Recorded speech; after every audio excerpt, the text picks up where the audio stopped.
कि मैंने मोहतरम इमरान खान, प्राइम मिनिस्टर इमरान खान साहब को बिल्कुल सेहतमंद, खुश और खुर्रम इस माना करके एक बड़ा लीडर जो पाकिस्तान की फ़िक्र कर रहा है, सारी कुर्बानियाँ देने के लिए तैयार है। और ये भी मैं आपको बताऊं कि ये वो लीडर है जो दुनिया में इस वक्त सबसे ज़्यादा पॉपुलर आदमी है। क्यों? इस वजह से मैं आपसे कहना चाहता हूं कि पाकिस्तान के अंदर अगर कोई भी सर्वे हो जाए, इस इलेक्शन ने साबित कर दिया कि 70 से 80% तक इमरान खान साहब की पॉपुलैरिटी है। इस वक्त दुनिया में कोई लीडर ऐसा नहीं है, कोई लीडर ऐसा नहीं है जो इतनी बड़ी पॉपुलैरिटी हासिल करता हो।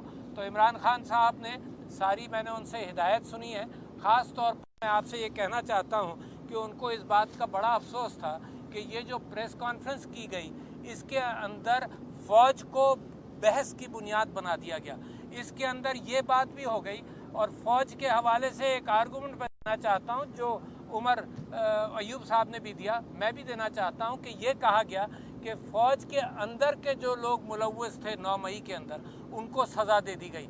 मगर मेरा सवाल ये है कि खुद भी आपने यही कहा, सारी फ़ौज तो मुलव्वस नहीं थी, सारी फ़ौज को तो सज़ा नहीं दी, मगर पाकिस्तान तहरीक इंसाफ के चंद लोगों के ऊपर आपने इल्ज़ाम लगाया और सारी पार्टी को बंद करने की फ़िक्र में है, सारी पार्टी के ऊपर इल्ज़ाम लगा दिया। क्या ये इंसाफ है? हम भी समझते हैं कि फ़ौज सारी इस चीज़ में मुलव्वस ही नहीं है। उमर अयूब साहब ने कहा कि चंद लोग हैं, मगर आपने सारी पार्टी को बैन करने के चक्कर में सारी पार्टी का सिंबल लिया गया, सारी पार्टी को दबाया गया, सारी पार्टी पर आज भी जुल्म किया जा रहा है। तो ये एक मंतिक है जो बिल्कुल गलत। दूसरी बात ये कि फ़ौज को बहस की बुनियाद बना दिया, यानी ये आपका स्किल सेट नहीं है, सियासत आपका स्किल सेट नहीं है। और पिछले सिपाही सालार ने, कमर जावेद बाजवा साहब ने चलते चलते ये बात कही कि अब आइंदा फ़ौज सियासत में हिस्सा नहीं लेगी। इसका मतलब उन्होंने इकबाल किया इस बात का कि जब तक तो फ़ौज हिस्सा ले रही थी सियासत में, अब नहीं लेगी। फिर आप कहते हैं जी फ़ौज का कोई हाथ नहीं, फ़ौज का इंतखाबात के अंदर कोई हाथ नहीं है। एक एक बच्चा जानता है, लाखों क्लिप्स मौजूद हैं कि फ़ौज ने इंतखाबात के अंदर कैसे इंटरफियर किया। तो सारी फ़ौज की बदनामी की बुनियाद बन रहे हैं। क्या ज़रूरत है प्रेस कॉन्फ्रेंस करने की? आपने फ़ौज को नुकसान पहुँचाया, फ़ौज की ऑर्गेनाइजेशन को नुकसान पहुँचाया, फ़ौज के बिजनेसेस का शोशा छोड़ दिया आपने, वो बाइस बहस बन गए। और इस वक्त हाल ये है कि क्रिटिसिज्म आप पूरी फ़ौज पर इन्वाइट किया। चंद लोगों का काम है।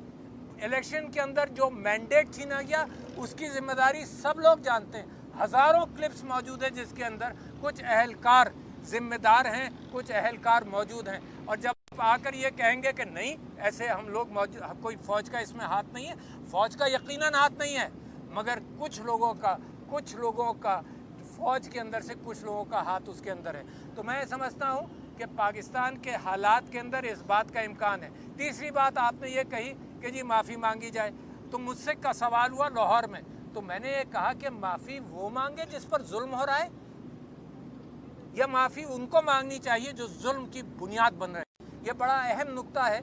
मैं इस जुल्म के बावजूद सारी कौम खड़ी है इमरान खान साहब के साथ, और मैं समझता हूँ इमरान खान साहब जो उम्मीद की किरण है, इस वक्त अक्लमंदी का तकाजा ये है कि ज़मीन को पहचाना जाए। इस अक्लमंदी का तकाजा ये है कि वो फ़ौज मेरी जिसने बड़ी खिदमात अदा की हैं, जिसके लोग शहीद हुए हैं, उस फ़ौज को बदनाम करना, मैं समझता हूँ ये बहुत ही ख़राब एक्ट है।